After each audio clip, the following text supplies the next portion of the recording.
Selamat malam pemirsa, masih bersama saya Arsyati Bilbina dalam tayangan Cerita Misteri Percaya Nggak Percaya. Mengungkap keberadaan makhluk halus memang tidak akan pernah ada habisnya. Sebagian ada yang bisa diungkap, menarik memang. Sesuatu yang menyeramkan, malah kebanyakan ditunggu-tunggu oleh pemirsa. Untuk episode kali ini saya akan mengungkap cerita misteri yang terjadi di Gua Ratu, Nusa Kambangan, Cilacap, Jawa Tengah. Untuk menjawab pertanyaan Anda dan penasaran Anda tentang cerita misteri tersebut, mari kita ikuti liputannya.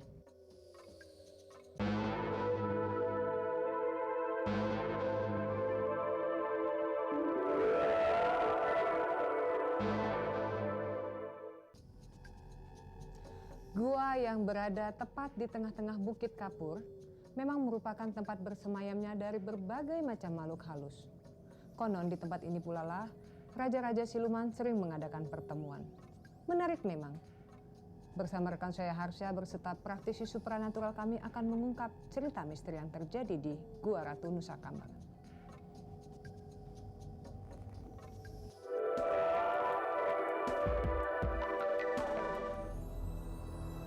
Alcatraz Indonesia, inilah sebuah sebutan yang tepat untuk menggambarkan Pulau Nusa Kambangan. Mendengar nama Nusa Kambangan, pastilah dalam benak kita terbayang dengan sebuah pulau yang penuh dengan penjara. Tak salah memang, di pulau ini berdiri 4 penjara. Pulau Nusa Kambangan terletak di selatan kota Cilacap. Di pulau ini banyak sekali terdapat perbukitan kapur yang mengelilinginya. Banyak sekali gua terdapat di pulau ini. Salah satu gua yang banyak menjadi pembicaraan masyarakat Cilacap dan sekitarnya karena penuh kemistisannya adalah Gua Ratu. Gua ini terletak tepat di tengah-tengah Bukit Kapur Pulau Nusa Kambangan. Panjang gua ini sekitar 4 km dengan lebar kurang lebih 15 meter. Seperti gua-gua lainnya, tempat ini sangat lembab dan gelap. Karena kondisi yang seperti ini, maka tak salah kalau banyak makhluk gaib menghuni tempat seperti ini. Konon Gua Ratu merupakan salah satu gua yang menjadi kerajaan siluman di Pulau Nusa Kambangan. Seringkali tempat ini menjadi tempat pertemuan ratu siluman penghuni Pulau Nusa Kambangan. Pemirsa, saat ini saya dan tim PNP sudah berada di lokasi tepat di depan pintu gua dari Gua Ratu yang ada di Pulau Nusa Kambangan. Kita akan mencoba mengungkap misteri apa yang ada di lokasi ini. Pak Leo, kita sudah sampai dan kita ada di depan pintu gua dari Gua Ratu ini yang ada di Pulau Nusa Kambangan. Dan menurut ceritanya, lokasi ini adalah tempat pertemuan dari ratu-ratu siluman pantai selatan, Pak Leo. Kita mulai sekarang aja, Pak Leo.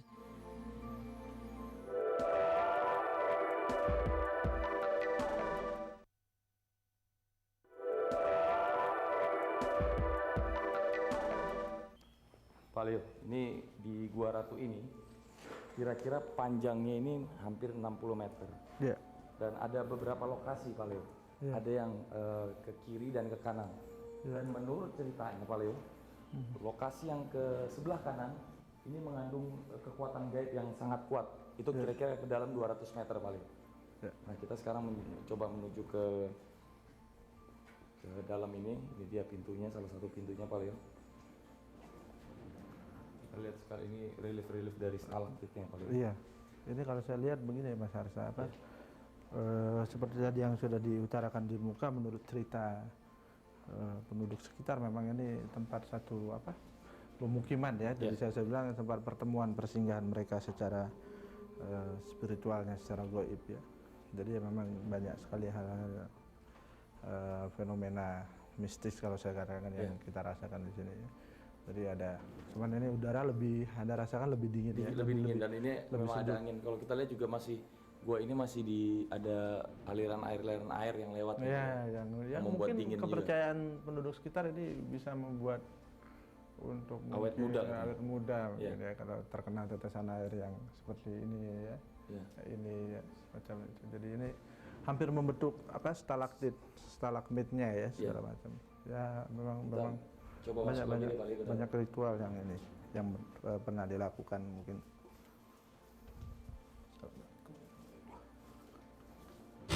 Ini di sebelah kiri kita ini batu ini. Iya. Kalau kita melihat secara spiritual, spiritual, ini adalah tempat podium ya. Podium, betul, tempat mimbar. Mimbarnya itu betul Nah, betul. disinilah ya sejarahnya gua ini dinamakan Gua Ratu. Iya. Sejarah dari Gua Ratu ini lokasinya di sini ya Pak? Ya karena tempat pertemuan disinilah ruang. Itu pasti ada, kalau saya lihat secara spiritualnya pasti ada ratu yang menguasai, Pak ya. Ada. Namanya siapa Pak beliau? Kalau ratunya yang jelas Ratu Laut Kidul gitu. Jadi ini Pak. yang di sebelah Sembari. sana kayak podium, yang sini juga kalau kita lihat kayak Ya, tempat. Ya. Ini yang kita namakan Batu Guntur Mayit. Ya. Oh ini ya Tapi betul pada betul. umumnya kalau wisata mengatakan karena bentuknya seperti pohon beringin, ada yang Betul. menamakan batu beringin putih. Batu beringin putih betul ya, bentuknya seperti beringin. Tapi secara gaib ini adalah Batu Guntur Mayit. Betul. Ini yang setiap malam tertentu mengeluarkan bau Iya, anyir betul, ya Pak ya. Seperti Selasa orang Jawa Kliwon, ya, ya. orang Jawa mengatakan kan hari Selasa Kliwon, Jumat Kliwon. Jumat Kliwon ya. Iya. Bau serupa akan Keluar. Akan keluar. Tentunya malam hari. Ya. Kita jalan kemana lagi nih Pak? Terus di mana di depan sana ada ventilasi Pak. Ada apa Pak? Ventilasi ya. Ventilasi ya. Kita di sini tidak terlalu panas gitu, karena udara masuk dari depan. Ya. Pak Leo kita dan Pak Nasib ini udah berada di dalam. Ini yang tadi Pak Nasib bilang sebagai ventilasi. Kalau saya lihat ini kayak jendela ya kiri kanan. Ada artiannya pasti ya Pak ya. Ya, memang secara spiritual ya, ruang ini adalah ruang seperti biasa ABRI itu. Iya, iya. Di sini ada tempat prajurit. Iya. Katakan di sebelah kanan kiri ini adalah tempat pengintaian. Punggawa. Ya, tempat tempat pengintaian betul. Keadaan di sini kalau saya bilang ini lebih ini ya udaranya Pak Leo ya, lebih menekan daripada di luar. Ya, lebih Saya mikir malah di sini kan ada ventilasi. Betul, Mestinya ada udara yang masuk ini. Ya. Ini karena Perbedaan temperatur. perbedaan temperaturnya. Ya karena itu kekuatan mistisnya kan tempat ini seperti Pak Nasib bilang kuat sekali ya, karena memang ya kita harus akui itu sebagai salah satu ciptaan Allah ya, satu yang memang sudah mendiam di tempat ini ya ratusan tahun kalau saya bilang ya. Jelas saja ada perbedaan temperatur seperti tempat-tempat yang biasa kita datangi selalu begitu ya.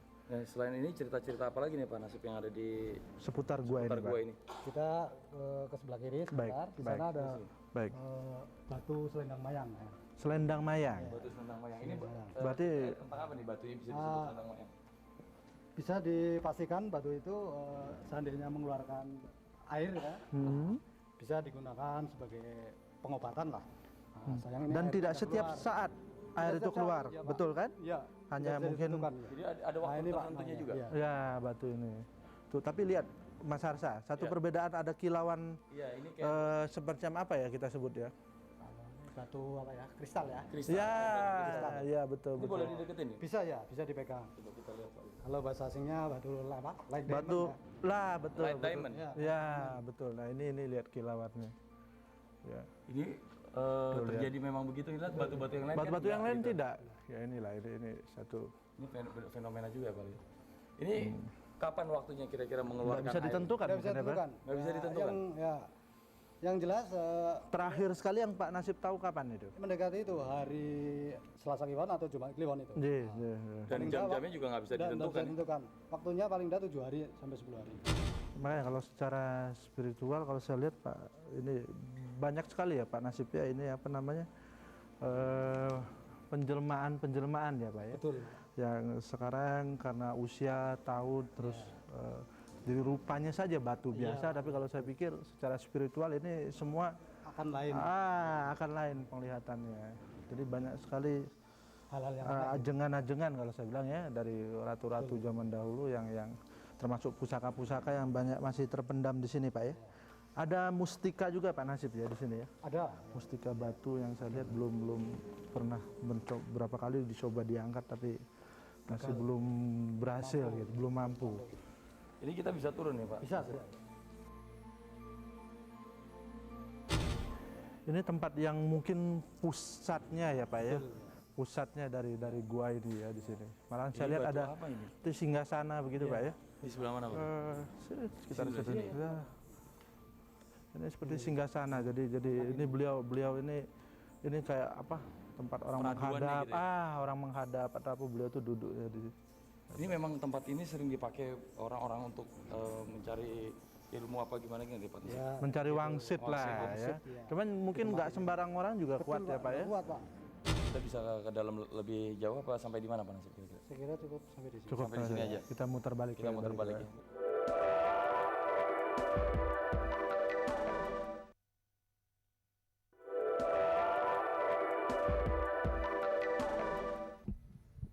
Pak Sutikno, ini kita ada di sudut yang Pak Tikno bilang bahwa ini kedalamannya paling enggak 200 meter itu ya. Dan di sini ada kekuatan gaib memang. Di sini memang ada kekuatan gaib, yaitu yang mengandung unsur kautam naga. Kalau misalnya kita lewat dari garis gaib ini, apa yang sebenarnya kita alami ini? Kita hilang, apa kita bisa kembali lagi, apa memang? Itu bisa ini hilang tanpa kembali. Pernah terjadi di tahun berapa itu 1998 itu rekan kita pribadi itu pernah mengalami serupa seperti itu. Kita bisa masuk sekarang, tapi nanti itu ada, kalau saya ngomong berhenti di situ kita berhenti. Kita berhenti. Baik, kita kalau gitu jalan sekarang Pak Tikno. Silakan Pak Tikno yang tunjukin jalan. Sebenarnya kita bisa merasakan ini kita udah bisa merasakan. Nah, ini kita tinggal 1, 2, 3 di sana. Ini emang agak lebih hangat ya di sini. Iya, jangan sampai ke sini nih. Jangan mana? Ini. Ini jangan batu. Iya, ini batu ini, jangan ini. Berarti kita cuma bisa sampai Iya, kira-kira sampai di sini. Iya.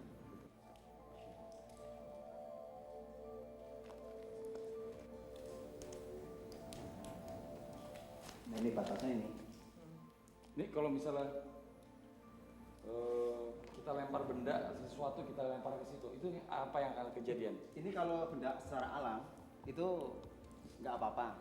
Istilahnya yang sifatnya mendua antara ruh dan raga.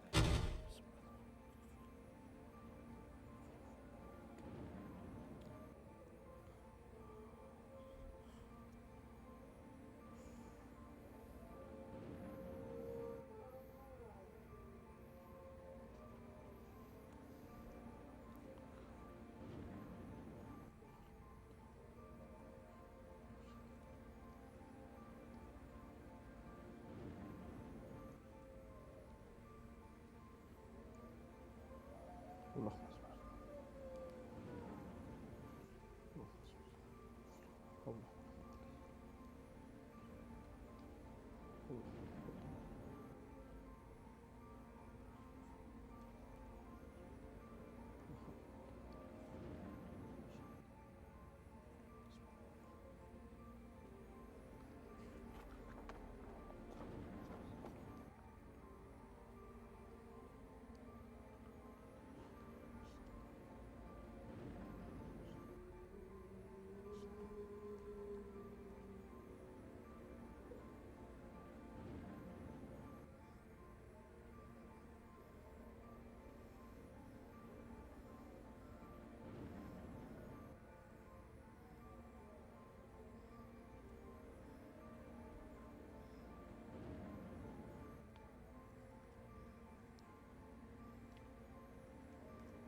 Ini yang siluman ular. Ini waktu kita masuk di dekat perpisahan antara lorong yang ada podium singgasana. Nah ini putri raja, ini kalung kerajaan. Ini biasanya disebutnya apa ini? Peneng apa itu yang biasa dipakai di sini ya. Untuk ini biasanya dari bahan kuningan atau apa. Ini buntutnya panjang sekali ya, dan tangannya sedang bersedekap begitu. Ini makhluk yang tangannya menjuntai sampai ke bawah. Ini semua penampakan jin ya, tetapi ini rupanya semacam anak buahnya lah kalau saya bilang. Hulu balang ini banyak sekali nih Mas Indi. Ya, banyak sekali nih yang berkeliaran semacam ini di dalam gua itu tadi. Ini lidahnya, ini taring 2, kupingnya nih panjang ya.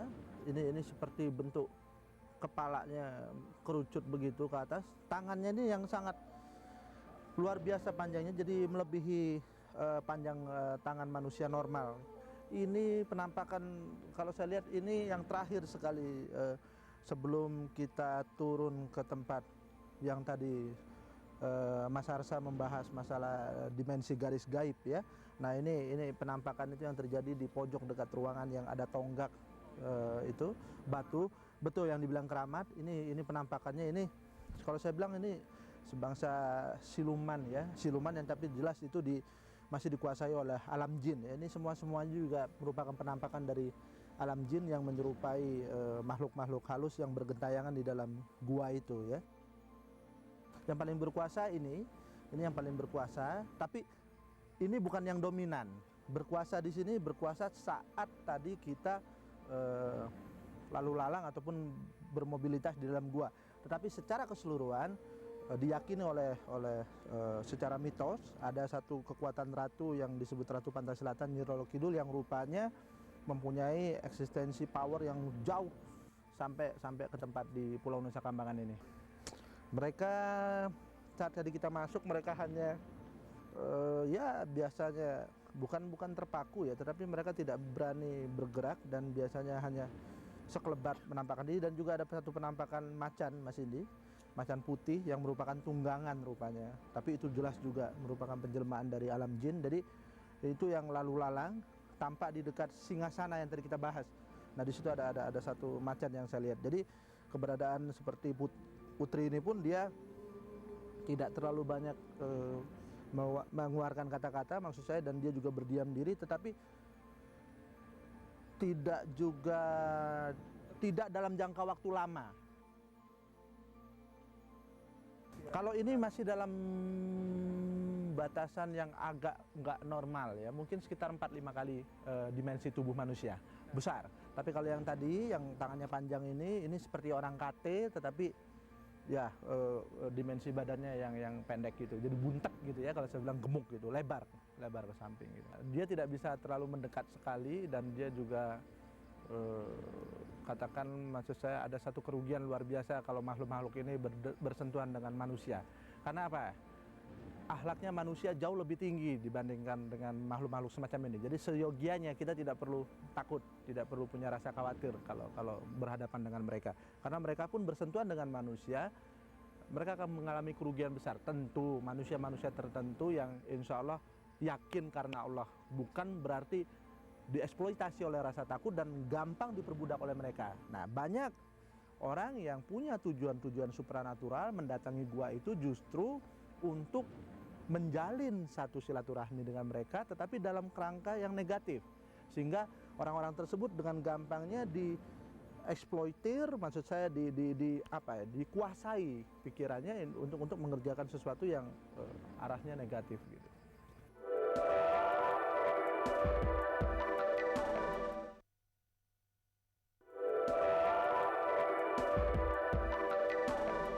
Pak Leo, ini kita berada di akhir perjalanan dan banyak sekali tadi cerita-cerita yang kita dapatkan, dan ya ada sedikit fenomena yang muncul. Menurut pendapat Pak Leo sendiri gimana Pak Leo? Begini, ini saya mau bicara satu hal, ini gua yang umurnya sudah ratusan tahun lebih, sangat tua sekali.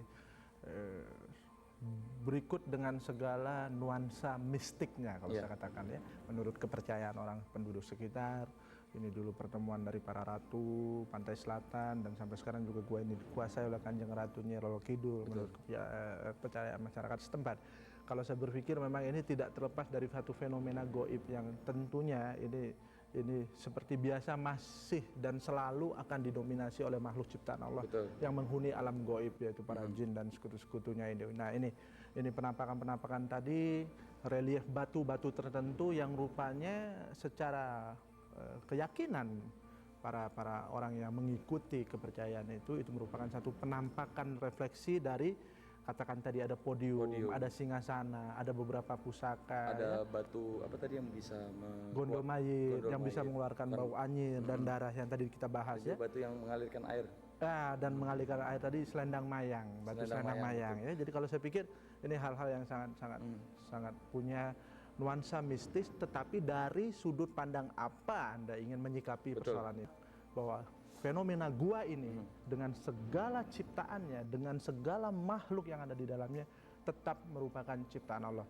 Orang-orang yang berhati bersih menurut saya, yang punya lewatu baik, yang punya rasa sayang dengan semua ciptaan Allah, saya yakin tidak akan mengalami fenomena apapun di sini.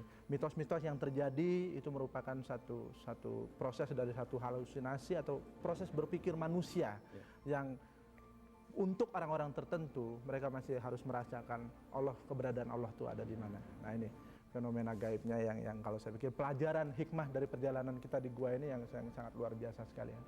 Ya. Baik. Pemirsa, percaya nggak percaya, bagaimana Anda menyikapinya?